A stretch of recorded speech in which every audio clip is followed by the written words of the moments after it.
Yesus araara nuuf godhi nu yaadadhu al tokko waaqarraa nu mil'adhu fayyuu barbaanna lubbuun teenya boqottu sinaa labdiin qabnu dafii kottu baachuu dadhabneerra baarma maaloo mul'atuka si eegganna baachuu dadhabneerra baarma maaloo mul'atuka si waammanna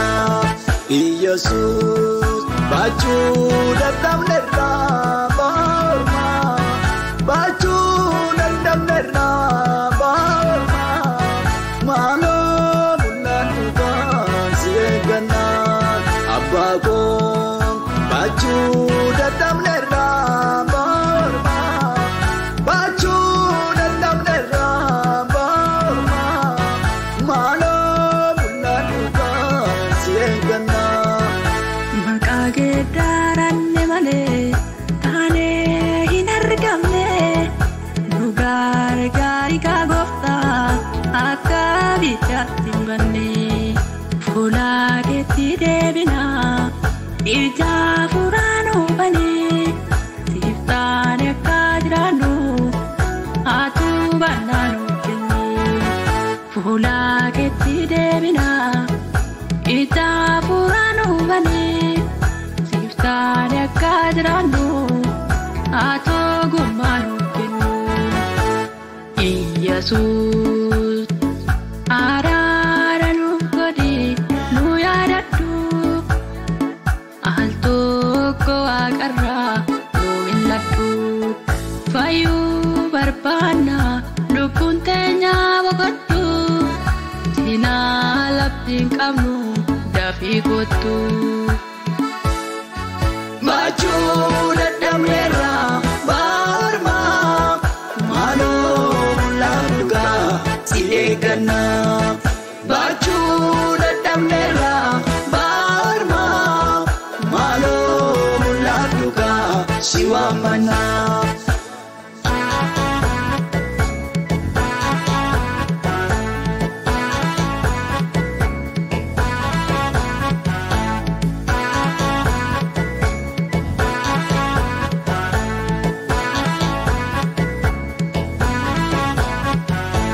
Laaqibna dhugati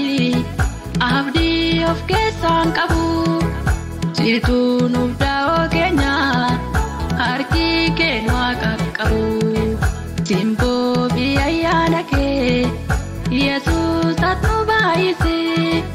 nagaaf jaalala badee Yesus koo nuuf deebise laaqibna dhugati abdii of keessaan qabu situu nuuf daawoo keenya harki kee nu qaqqabu simboo fi ayyaana kee Yesus ati nu baay'ise nagaaf jaalala badee Yesus koo nuuf deebise simboo fi ayyaana kee Yesus ati nu baay'ise nagaaf jaalala badee gooftaa koo nuuf deebise Yesus araara nuuf godhi nu yaadadhu al tokko waaqarraa nu mil'adhu fayyuu barbaanna lubbuun teenya boqottu sinaa labdiin qabnu dafii kottu baachuu dadhabneerra baarma maaloo mul'atuka si eegganna baachuu dadhabneerra baarma maaloo mul'atuka si waammanna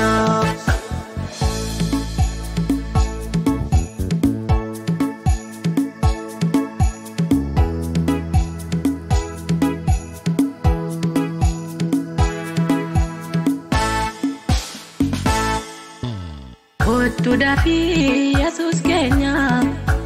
Kottu dafii Yesus keenya Kottu Yesus keenya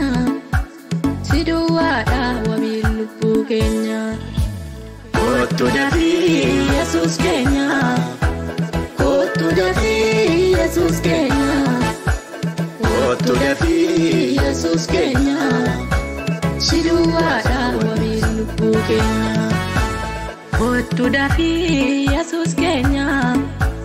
kottu dafii Yesus keenya,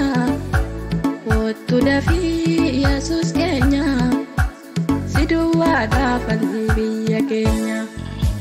Kottu dafii Yesus keenya, kottu dafii Yesus keenya, kottu dafii Yesus keenya siduwada falli biyya keenya.